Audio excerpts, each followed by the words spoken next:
Hello and welcome to the English Like a Native podcast, the podcast that's designed for learners and lovers of the English language.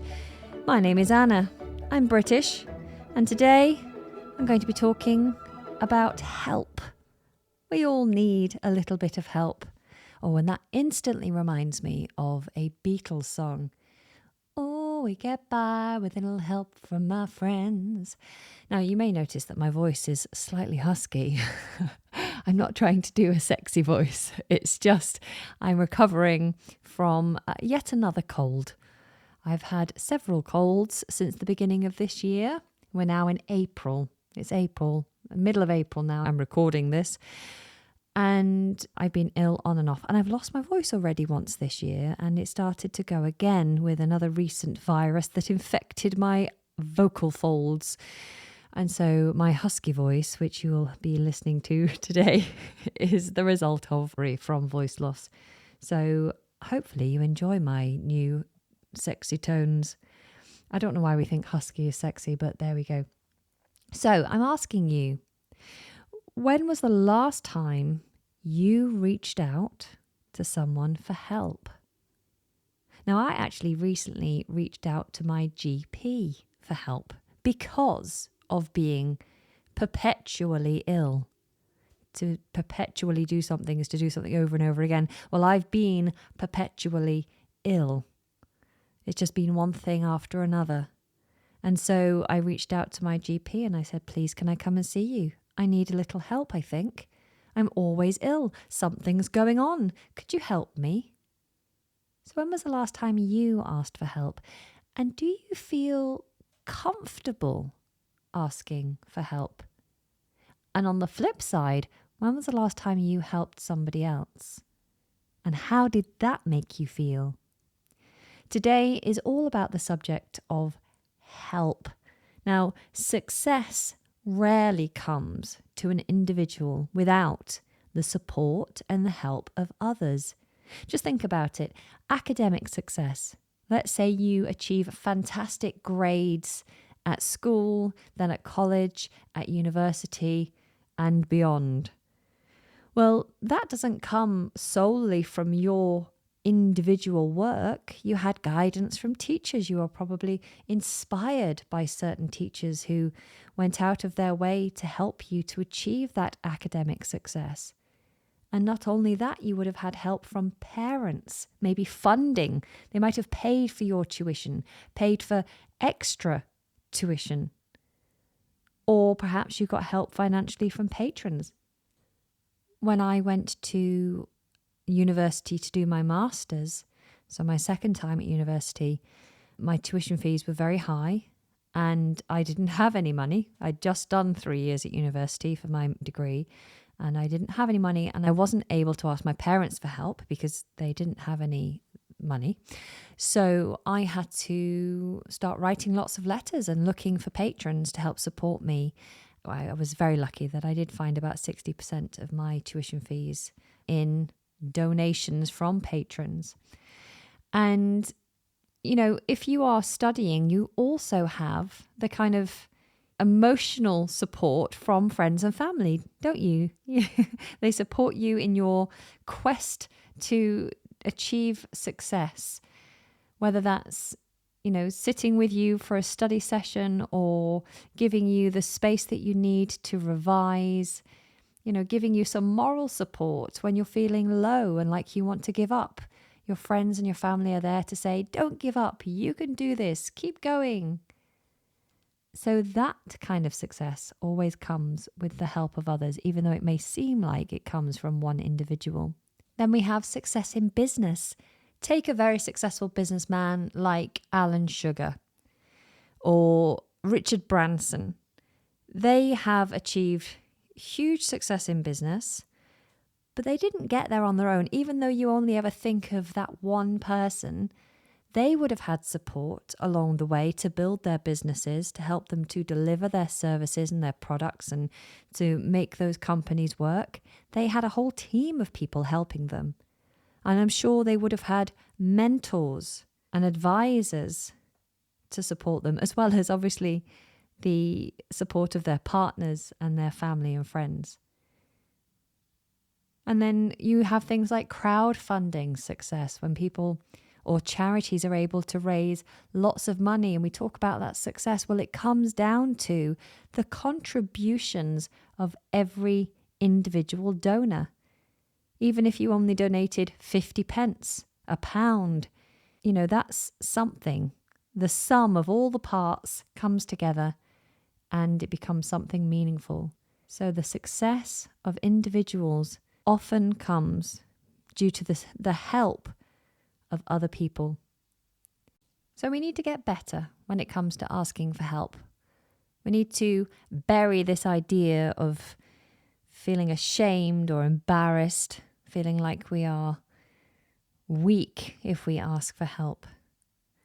So how do we, from an English language point of view, how do we ask for help? Well, if you're not that familiar with someone, if you don't know them very well, then you'd simply say, "Excuse me, could you help me with this?" Or "Could you help me by?" Now we say "excuse me" to get their attention, and that also sounds quite polite. So it sets up the conversation and the tone in the right way. "Excuse me," it's very nice, it's very polite. They're more likely to respond in a positive way if you start by saying "excuse me." Obviously, the tone helps as well. If you go "excuse me," then that's completely different. A nice tone, "excuse me," kind of rising intonation, "excuse me." Like you're asking them a question, because you're asking them, "Could you or can you help me with this?"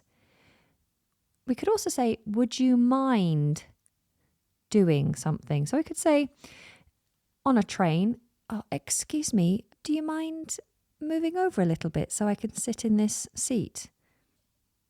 "Excuse me, do you mind giving me a hand with this bag up the stairs?" That reminds me, when I was moving around London with my son Jacob one time, he was in the pram, and I realised that travelling around London with a big pram and a baby and lots of bags was actually quite difficult.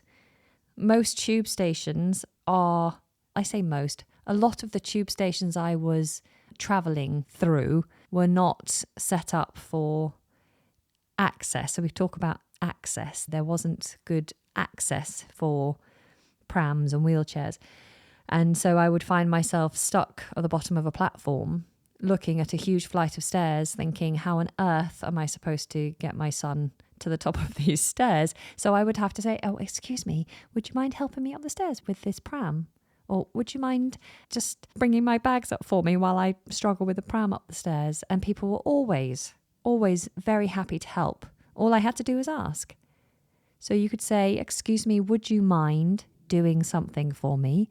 Or, "Excuse me, could you help me with this?" So with the pram, I could have said, "Excuse me, could you help me with my pram? Could you help me with my baby? Could you help me to do this specific task or help me with this problem?" It might be that you're lost. Could you help me to find the train station? Or could you please show me how to, and then do a specific task or find a specific place? Could you show me the way to the train station? Could you show me how to tie my laces? I've never done it before. I'm a fully grown adult and I've never worn shoes with laces. Could you show me how to tie my laces? Could you show me how you did that? That thing that you just did was amazing. Could you please show me how to do that? You could also explain to someone that you're struggling with something or you're having trouble with something. And usually just by explaining that you're having a problem, they will jump into action because they'll know exactly what you want. You're in trouble and you need help. But you can then follow on by asking them for help. So you start off by saying, "I'm having trouble fastening my necklace. Could you help me with it?" Or, "I'm having trouble turning on my iPhone. I've never turned it off before, and now that it's off, I'm having trouble turning it back on. Could you show me how to turn it on, please?" So by explaining the trouble that you're having, People are usually happy to help without any further instruction. Now, some informal phrases for asking for help or offering help are to lend or to give a hand. So I might lend you a hand, or I might say to you, could you lend me a hand? Or I might give you a hand, or you might say, could you give me a hand, please? Now, to give a hand is basically just to literally offer your hands in a physical task. Although, to be honest, it can be used for things that are less physical, like help with an email.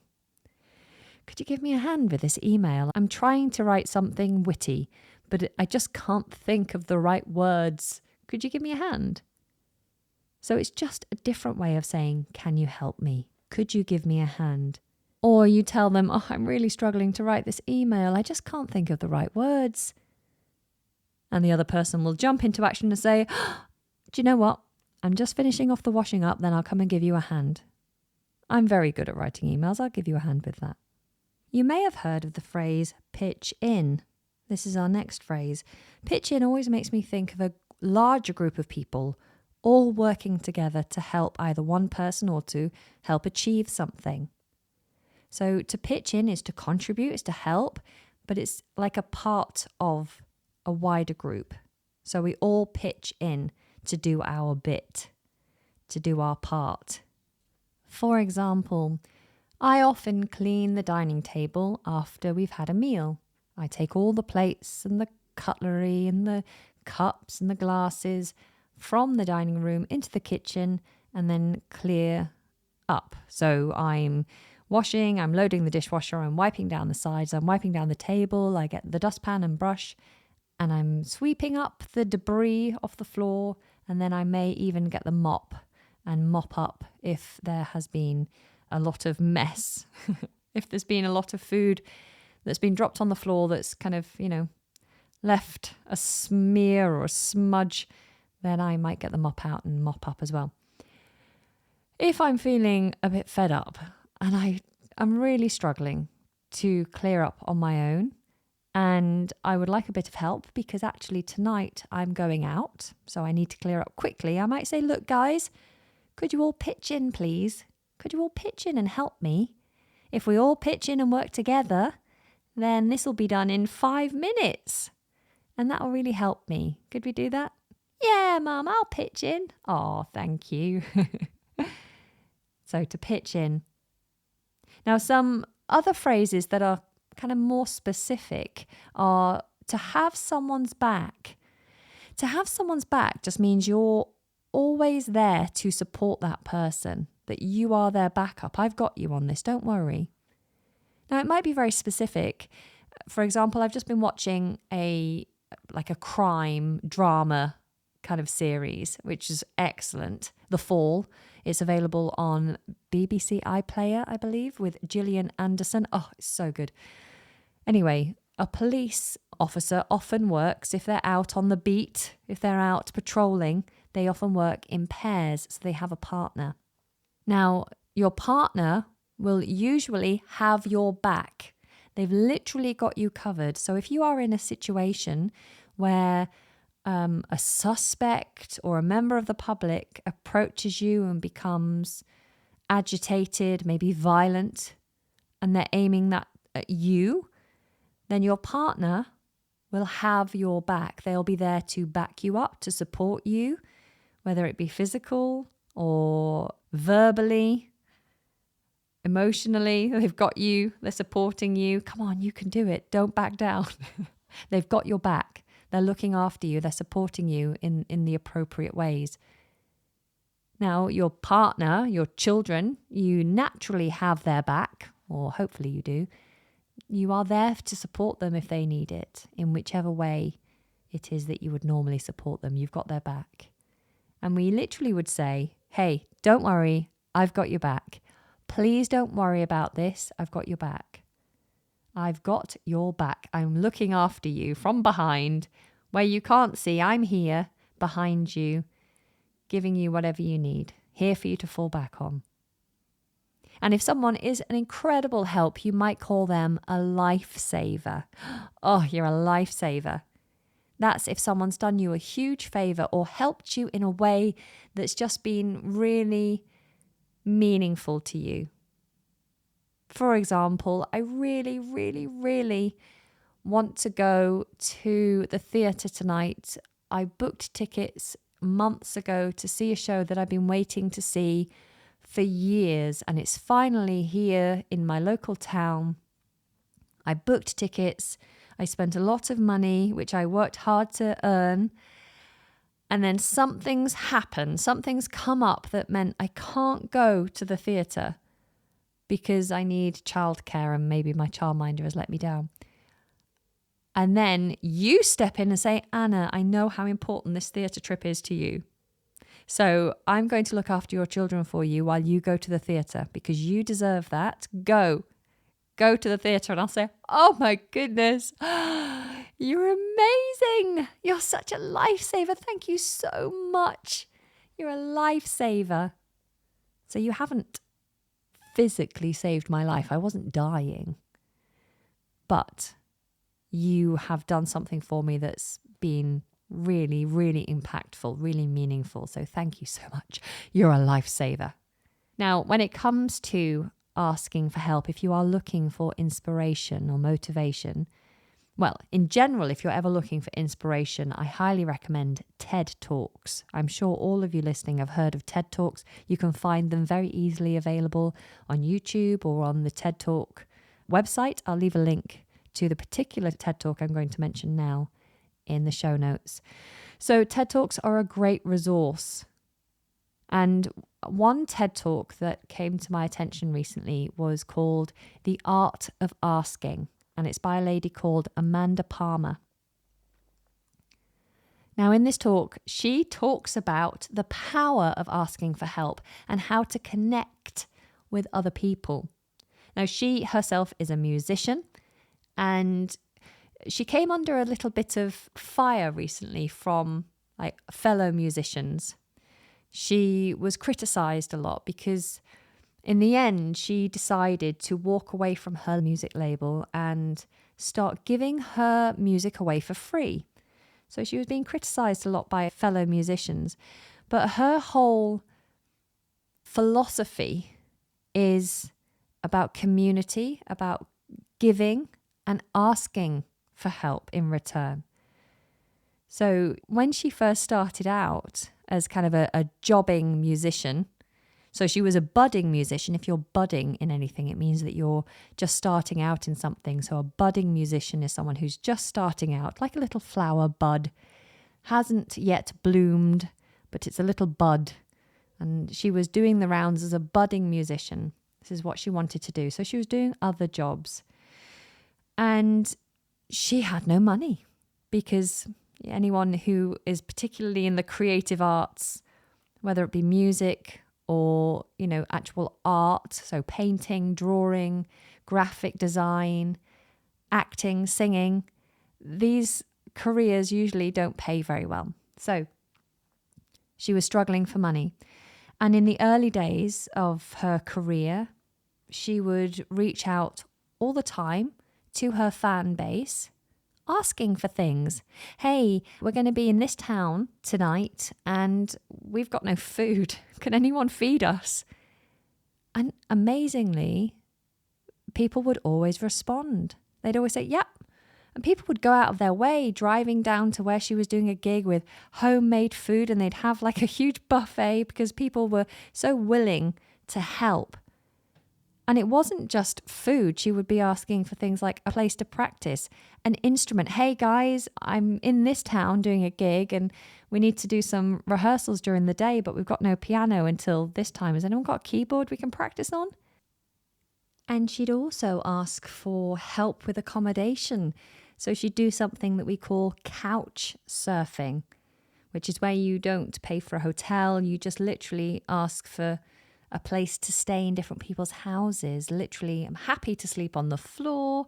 I'm happy to sleep on your couch, your spare bed, anywhere. If you could just give me somewhere to lie down and rest my bones, that'd be great. Have you ever couch surfed before? I certainly have. There was a period in my life where I didn't have anywhere to live. I had no fixed abode for about 6 or 7 weeks. And so I was couch surfing. I had my car as a backup, so if I needed to, luckily I never did. If I needed to, I could have slept on the back seat of my car, which I think is maybe illegal. I don't know. Maybe it's illegal in America and I've seen it on films. But yeah, I couch surfed, just staying at different friends' houses in spare beds or on the couches whenever they were happy to put me up. And that's what this lady, Amanda, she did regularly, but not with friends, rather with fans. So literal strangers. She would just put it out there in the world. Hey guys, I'm going to be in this place on this date. Can anyone put me up? So to put someone up is to let them stay for a short time. And people regularly did. They offered her a roof over her head. So complete strangers, they would say, yeah, sure, come and stay at my place. And she would not know what to expect. At any time, she would just turn up at the door. And in some cases, she would be going into a luxurious home, being offered food and wine and, a chance to have a nice warm bath, stay in a lovely bed. And on other occasions, it was, a really basic accommodation. It might even be just a couch or a floor. So all she'd have is a roof over her head and, a bit of company. And she loved it. She said that this trust that she was putting into people, just being open, just asking for help and being open and receptive to people helping her, felt good. She enjoyed receiving the help of others. And she said it never really felt wrong. It never felt like she was taking or that it was unacceptable for her to be receiving help, because the people she was receiving help from had benefited from things that she was doing. So they enjoyed her music. She was an artist and they were fans of her music. Her music meant different things to different people. To some people, it was just enjoyable for them to listen to. To other people, it would have been life-changing, would move them, would help them to get to sleep, help them to relax, help them to discover themselves. So she had helped lots of people, and by being open to receiving their help, they would gladly give it. And so she was offered a record deal at some point, but didn't like the idea of selling her music. She preferred the idea of giving it away for free and continuing this connection that she'd always had previously with her audience, to be so engaged with them and connected with them. And so she tries to encourage this idea of being open to helping and being helped and not feeling ashamed to ask for help. So I'll leave a link to this particular talk. It's only about 13 minutes long. I'll leave that in the show notes for you to have a look at. Now, the final statement that she makes in that particular talk is, I think people have been obsessed with the wrong question, which is, how do we make people pay for music? What if we started asking, how do we let them? How do we let them pay for music? So rather than make them pay, force them to pay, how do we let them pay? Because the idea is that if people enjoy what you do, if people like you, then they'll want to pay. And when we talk about paying, we always think about money, but actually, our most precious resource is our time. So when you ask someone for help, you're asking them to pay with their time and with their energy. And so maybe that's why we feel awkward asking for help. It's the same as asking for money. We don't want people to spend their time or spend their energy on us. We feel really awkward and uncomfortable with that. But maybe we shouldn't. Maybe we should let them help us. This all brings to mind the generosity that I've experienced of my students. There's 3 occasions that spring to mind. The first is when I was on a baby moon with my partner, And a baby moon is a holiday that you take before the birth of your child. Usually it's your first child. So before your first child is born, when you're still footloose and fancy free, as it were, you're still independent, you still get a reasonable amount of sleep. This holiday is kind of like your last taste of life without a child, the having fun and enjoying life before everything becomes chaos. And we were in Italy touring, and I'd asked a few students who live in Italy for their recommendations. I'd said, please, could you recommend where I should visit in this particular area, what I should do, and what I should eat? And not just from one student, but a number of students said, please, come and meet me. Let me feed you. Let me take you to places. Let me show you around. Let me be your tour guide. Why don't you come and stay at my house?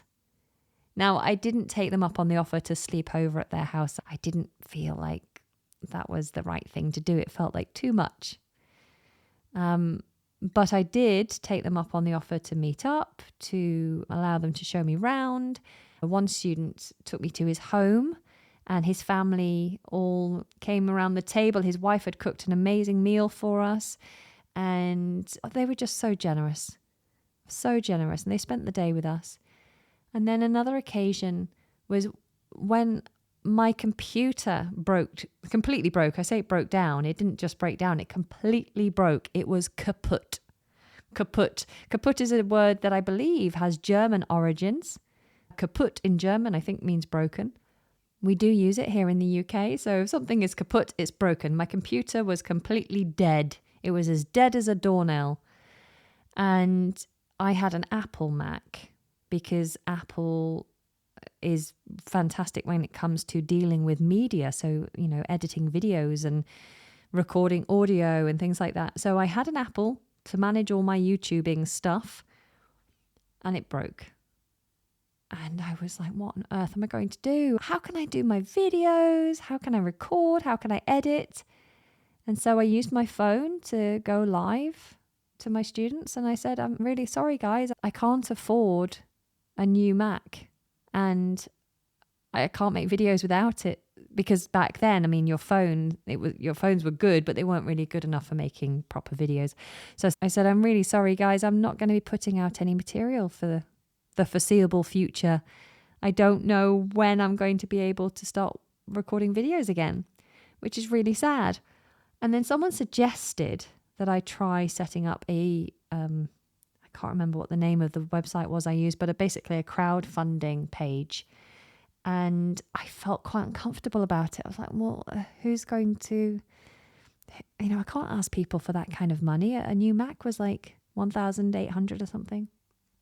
I can't ask my students to give me £1,800. That's crazy. And for what? Just so I can put out a few YouTube videos. So I really didn't think that anyone would care enough about the work that I do in order to want to help me. But after my partner gave me a good talking to, I decided to make the page, and I did put out a little announcement just saying, look, I'm trying to raise the funds to replace my computer so I can continue making videos for you. There's no pressure, but if you would like to help, then this is the link. And I just left it at that. Literally a day later, 24 hours later, I'd been given over £2,000. Can you believe that? I certainly couldn't. My jaw dropped to the floor. I was absolutely flabbergasted. That's a great word. I was flabbergasted by the generosity and the willingness to help me to buy an Apple Mac computer. An iMac, it's an expensive piece of kit that most people don't have the luxury of being able to afford one. And yet my students from all over the world, from all different walks of life, came together to gift me an iMac. It was very humbling. It was an incredible experience and a real insight into the value that my fan base, my audience, my students really gain from what I have to offer. And so That was the second experience. And the third was meeting a student here in London. I occasionally do meet up with students, and I met up with this student and we had a lovely dinner with her and her family, and I was there with my children, my family. And when it came time to pay the bill, they just whipped the bill off and paid for the meal. And this wasn't just a case of paying for me, it was paying for my family. It was just so unexpected and so generous. And I do feel bad. I feel like, oh, well, I need to give something back. There is definitely this sense of, oh, I don't deserve this. But as soon as someone does something for you, you have this sense of obligation, this duty to do something in return, and you build this relationship. Now, I'm not suggesting that you all have to go out and start, throwing your money around and helping people financially, but it stands that if you help someone, they feel the need to help you in return, or they're certainly more open to helping you in return. After all, humans are highly social creatures. We're social by nature. We crave connection, and we depend on one another to learn and to grow. Now, research actually indicates that helping others makes us feel good. It makes us feel good about ourselves. I feel like a wholesome human being because I've just helped someone else.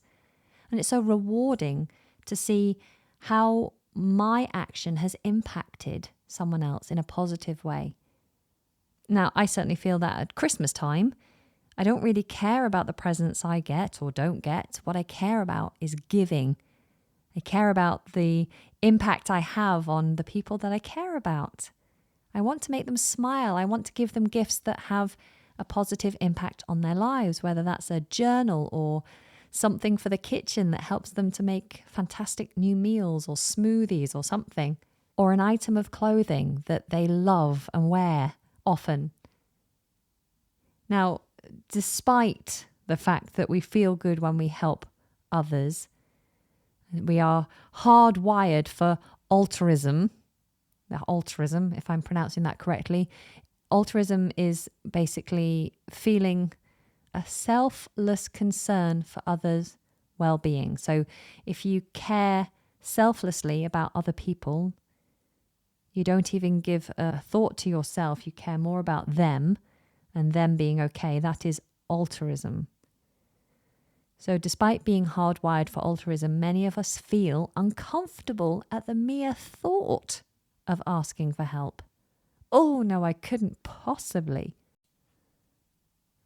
In today's society, it is increasingly challenging to ask for assistance from our friends, our family, or even our colleagues at work because self-help and independence, being self-reliant, these things are encouraged and praised.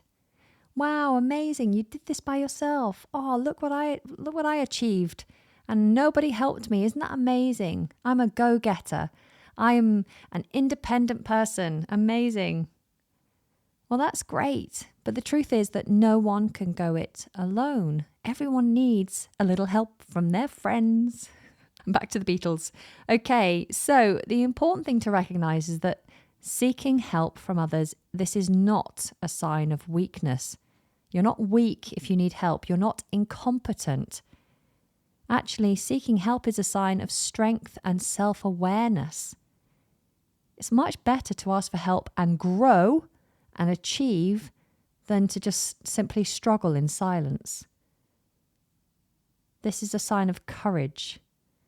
It requires you to be happily vulnerable, to trust in another human being.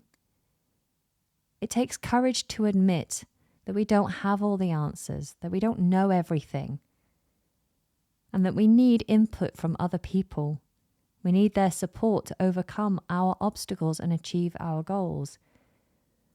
Asking for help is an opportunity for growth and for learning, and when we ask for help, we open ourselves up to new ideas, to feedback, and the perspectives from other people that can challenge our own assumptions, expand our knowledge, and broaden our horizons.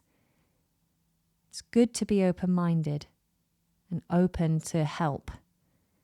You can learn new skills, you can build new relationships, and you can gain new insights that you wouldn't have had access to otherwise. So in conclusion, helping others and asking for help, they're two sides of the same coin. Being generous with our time and our resources and our expertise, we can make a positive impact on others' lives and create this sense of community and belonging. And by being open to receiving help and open to support from others, we can overcome our limitations. We can reach our full potential and we can lead happier and more fulfilling lives. So, here are a few things that I want you to consider. Actionable steps based on what we've talked about. I want you to try and embrace vulnerability. So recognize that asking for help, it's difficult and it's uncomfortable, but it's a way to build connections and relationships. So practice being vulnerable. Open up about your needs. Ask for help. Ask for help with something today. What can you ask for help with? Have a think about that. And then build trust. Consider ways that you can develop trust with those around you. Be reliable. Follow through with your commitments. If you say you're going to do something, then do it. Be that person that people can depend on. Be trustworthy and reliable. And then give and receive help. So be open to both giving and receiving help. There are many people I know who are very happy to help others, but terrible when it comes to receiving help. My hand is in the air here. This is me. I'm usually quite open to saying yes to people who want help, but when someone offers to help me, I'm like, oh, no, don't worry, I can do it. I'll do it. Don't worry. And this, in my line of work and in my life with my children and all my commitments, often leads to burnout and illness, which is why I'm going to my doctor to ask for help, probably because I'm overwhelmed and because I don't accept help very often, and I should. And finally, try to build more of a community. It has been proven that people in their old age, people who live much longer and have a better health and less disease in their golden years, it's usually they're more sociable. So there is a correlation between people who are sociable and people who have good, long lifespan and health span. So try to build community. Consider how you can build community with those around you, whether that's joining a club or some sort of group or organization. Find things that, interest you. It might be a knitting club or a book club. Might be an online thing. It might be my conversation club. This isn't a lead to a plug for my conversation club, but if learning English, if that interests you, which is why you're here, I imagine, then my conversation club would be a great way to get involved with a community who are, interested in the same things that you are. So build community. So those 4 points again: embrace vulnerability, work on being trustworthy and reliable, build trust with people, give and receive help, and build community. Remember, asking for help is not a sign of weakness, but a way to build relationships and community, which are very important. And by embracing vulnerability, building trust, and being open to giving and receiving help, you can create a more fulfilling and connected life. Now, following my own advice, I'm going to let you know that there is an opportunity for you to help me by becoming an English Like a Native Plus member. So this is a subscription where you pay a small amount each month, and in return you get access to additional bonus episodes. And your support helps me to fund the production of this podcast, because it's not just me. I do have someone who helps me to clean up the audios and to do the painstaking task of the transcripts. So preparing, correcting the transcripts. Oh my goodness me, it's very, very long-winded.